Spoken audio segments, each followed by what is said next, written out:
What's going on, guys? Welcome back to another stimulus update. So yes, the $1.9 trillion stimulus package, the American Rescue Plan, has been passed by the House.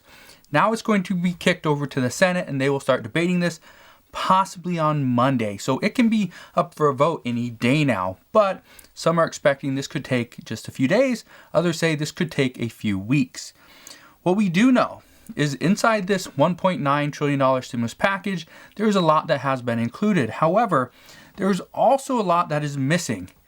After I made the video this morning, I got a lot of questions as to why is there not this in the package?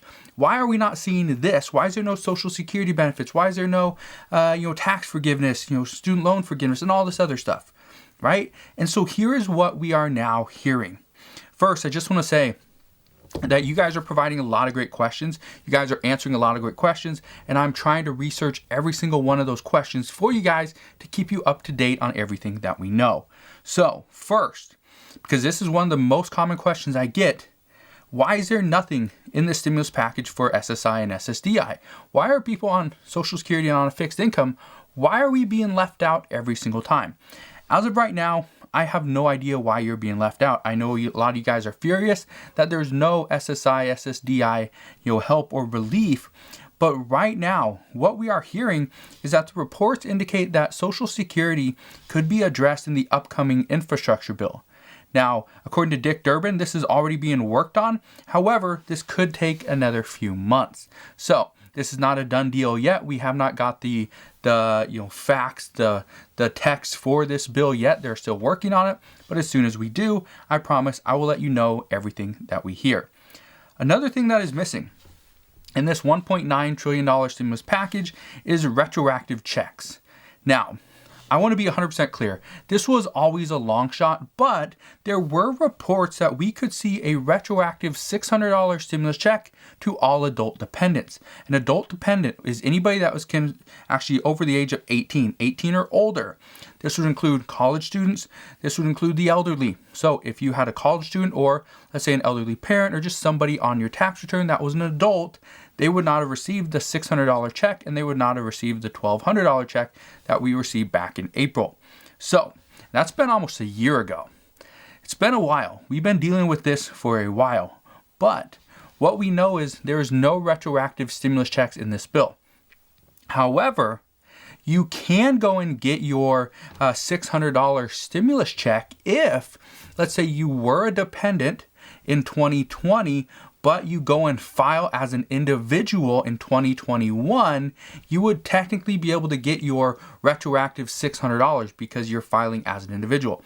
Now, I don't want to, get into that. That's again some tax stuff, but that's according to multiple reports. That's what we're hearing, that you can get your $600 stimulus check. However, talk to your accountant, your CPA, so that you understand by taking yourself off of somebody else's tax return, how's it going to impact them as well? Are you actually going to come out ahead? You may or may not. So we know that. We also know there's no retroactive unemployment benefits either.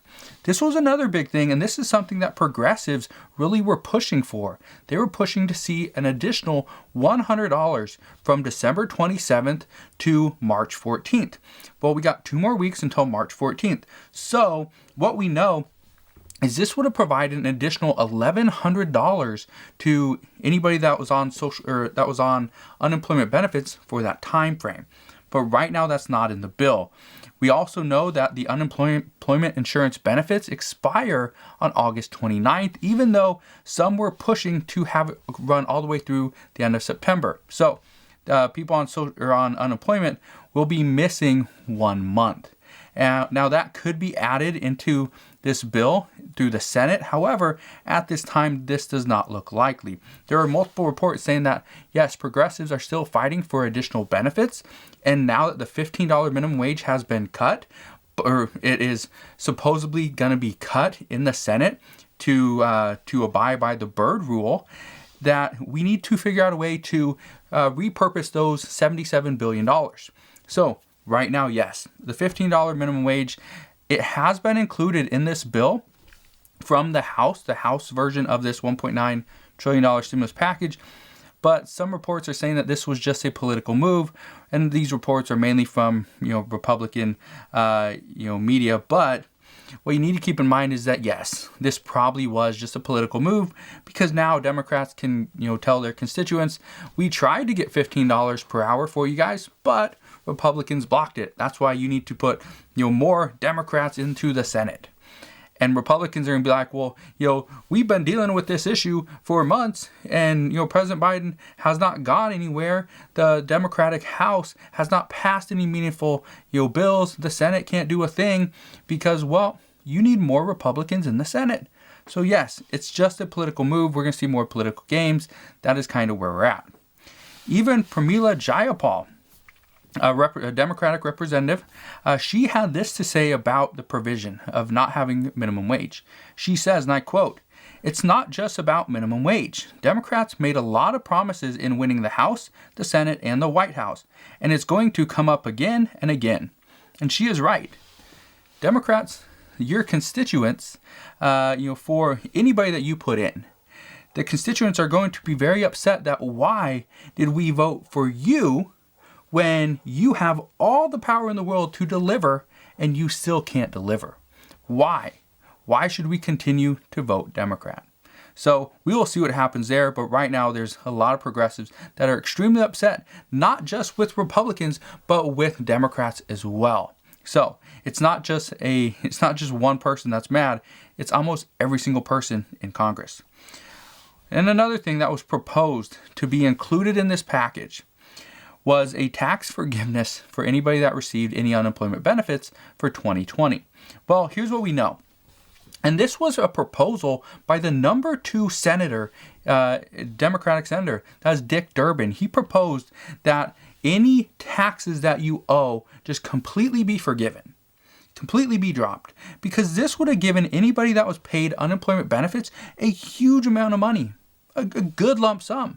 Because let's say you just paid 10% in taxes, but you received unemployment benefits for the majority of 2020. Let's say you have $15,000 in unemployment income.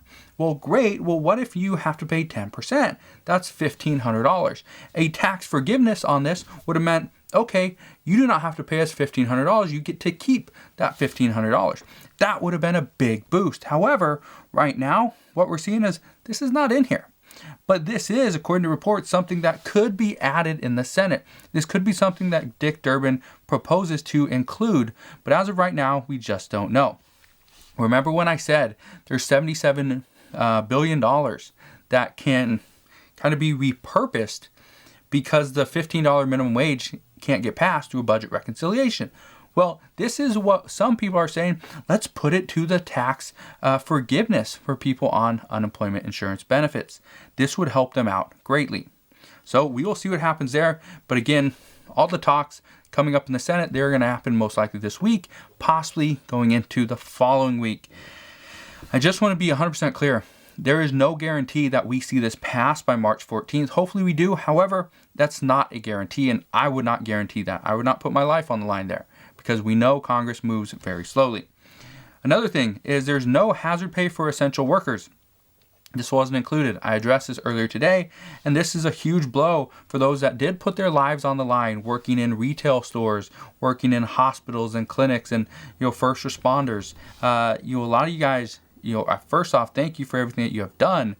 And if I left you out for whatever reason, anybody that's worked, thank you for everything you've done, because you have kept the economy on track, hasn't dropped as significantly as so many were predicting, and a lot of you guys have kept the people safe. So thank you for everything you've done. Democrats also didn't take into consideration any automatic stabilizers. This was something that the Problem Solvers Caucus put together, this incredible plan of roughly $1.5 trillion. And it had automatic stabilizers that could drop it down to 1.2 or take it all the way up to 1.8. And Democrats and Republicans pretty much just said, no, that doesn't work. So here we are. But this was a good idea to put in automatic stabilizers. So if the economy got better, the unemployment boost would actually drop down. If the economy got worse, the unemployment boost would actually go up. And stimulus checks, if the economy didn't get back on track in a timely fashion, we would see a third stimulus check, which we're kind of seeing now. But we could also put in an additional fourth stimulus check if things were to get worse. But there's nothing. Democrats didn't feel that automatic stabilizers would be beneficial at this time.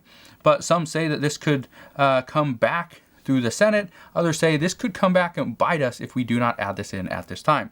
That means that, yes, they will have to go back to the drawing board, renegotiate, possibly do another budget reconciliation, which could take another month or two, and then they'd use another one of their reconciliation votes. And right now they only have 3 of those, I believe, for this calendar year. The next, they have 8 more, but after this one, but those 8 have to be used, depending on the year. So it gets very complicated, and I'm not going to bore you with that in this video. But another thing that wasn't included in this bill is funding for broadband. We knew there was supposed to be about $50 billion. There was a big push to try to get broadband in this because there's still a lot of students that are not going to school physically. They have to go and be doing online school or virtual learning.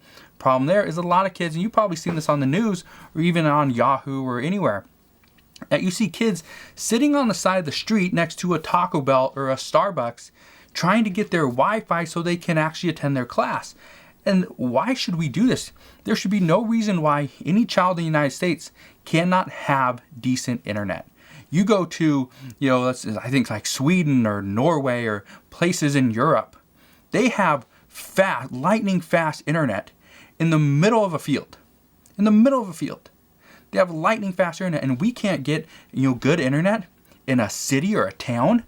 That's ridiculous. But there was supposed to be $50 billion going to that. Right now, it hasn't been included, but some are saying this will be added in the upcoming infrastructure bill. But by the time the infrastructure bill passes, this could potentially be in the summertime, and kids will not be in school. So it's kind of needed now. But we will see what happens there. There are also more progressives that are more upset that they aren't getting what they were originally promised. And now, when I first read this, I was thinking, you know what? I think what happened was Democrats and Nancy Pelosi, Chuck Schumer, whoever, right? President Biden were like, okay, here's what we're going to do. This is our plan. But, and I promise we're going to give you this. You just have to vote with us on these things. And then progressives now realize they were lied to. They were told that, yeah, we're going to get you this, we're going to get you that, but all you got to do is vote with us on these things, on these issues, which they did. And now they're like, yeah, we're not going to give you those things. So what we're seeing is that progressives are more upset now that they were not getting what they were originally promised, and now they feel like this is turning into a game of who can deliver the least. Can Republicans deliver the least? Well, former President Donald Trump wanted to provide $2,000 stimulus checks.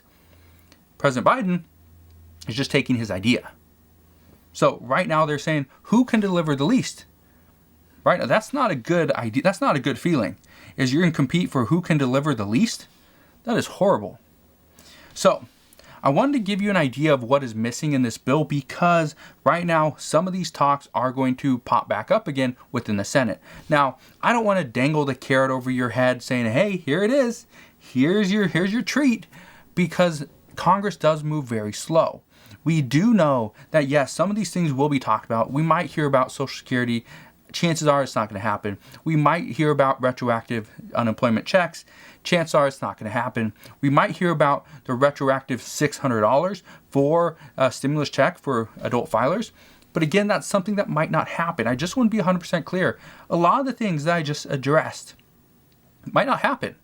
Yes, they were talked about. There was ideas. There was proposals. There's possibly amendments out there right now. But a lot of these might not happen. But I just want to be 100% clear. This is what is currently being talked about. We could see these pop back up again within the Senate, but it's up to Senate Majority Leader Chuck Schumer what he really wants to address. Are we going to see an up and down vote on this bill as soon as it lands in the Senate on Monday? Maybe. But chances are there has to be multiple amendments. First, the $15 minimum wage provision has to be taken out as of right now. Some progressives are saying, let's just can the Senate parliamentarian. Let's get rid of her. Let's fire her.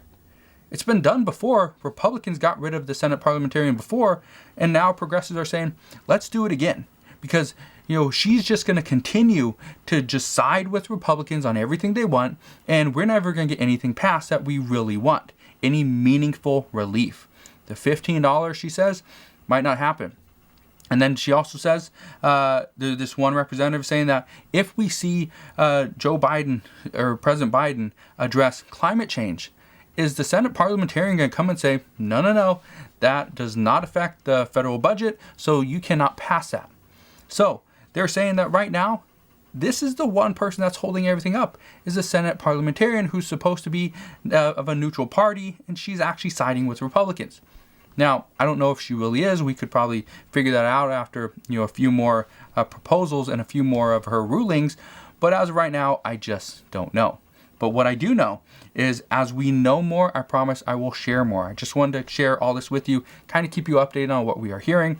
But as always, hopefully you have a wonderful rest of your day. Consider subscribing so that I can keep you updated on everything that's going on.